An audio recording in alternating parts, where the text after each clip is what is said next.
వచనంలో దేవుని వాక్యమును అనగా యుగ యుగముల్లోను తరతరముల్లోను మరుగు చేయబడి ఉన్న మర్మమును సంపూర్ణంగా ప్రకటించుటకును మీ నిమిత్తం నాకు అప్పగింపబడిన దేవుని ఏర్పాటు ప్రకారం నేను ఆ సంఘములకు పరిచారకుడనైతిని.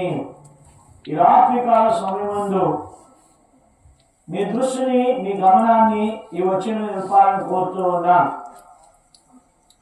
ఇక్కడ అపోస్తులైనటువంటి పౌలు ఒక మాట వాడారు, దేవుని వాక్యము. ఆ దేవుని వాక్యము యుగ యుగములలో తరములలో ఏంటంటే దాచబడినటువంటి మర్మము. కాబట్టి అసలు దేవుని వాక్యం అంటే ఏమిటి? బైబిల్ ఏం చెప్తుందంటే దేవుని వాక్యం అంటే దేవుని యొక్క వాక్కు. ఆ దేవుని వాక్కు మనకేం చెప్పండి, దేవుని వాక్యంగా చేయబడింది. అందుకని యోహాను సువార్త 1వ అధ్యాయంలో ఈ వాక్యముని గురించి భక్తుడైనటువంటి యోహాను ఏమన్నాడంటే, ఆది యందు వాక్యం ఉండెను, వాక్యము దేవుని యొద్ద ఉండెను, వాక్యము దేవుడై ఉండెను.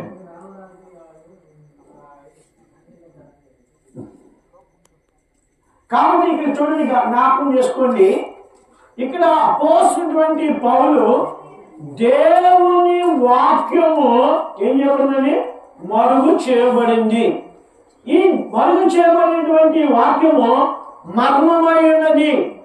కాబట్టి మర్మమైన దేవుని వాక్యాన్ని నేను ఏం చేస్తున్నానంటే నేను ప్రకటిస్తున్నాను.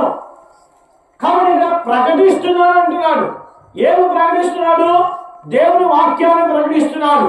ఈ దేవుని వాక్యం అంటే ఏంటి అంటే యోహాను సువార్తలో ఇక్కడ భక్తుడైనటువంటి యోహాను అంటాడు, ఈ వాక్యము ఏంటి? 1 యోహాను పత్రిక 1వ అధ్యాయంలో 1వ వచనంలో ఏమన్నాడంటే, నేను చెప్పినప్పుడు 1 యోహాను పత్రిక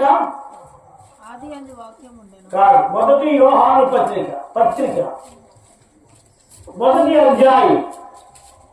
అధ్యాయము చూడండి, 1వ వచనం జీవవాక్యమును గూర్చి చూడండి, జీవవాక్యమును గూర్చి ఆది నుండి ఏది ఉండినో మేము వింటిమో, కన్నులారా నేను చూచితిమో, ఏది నిదానించి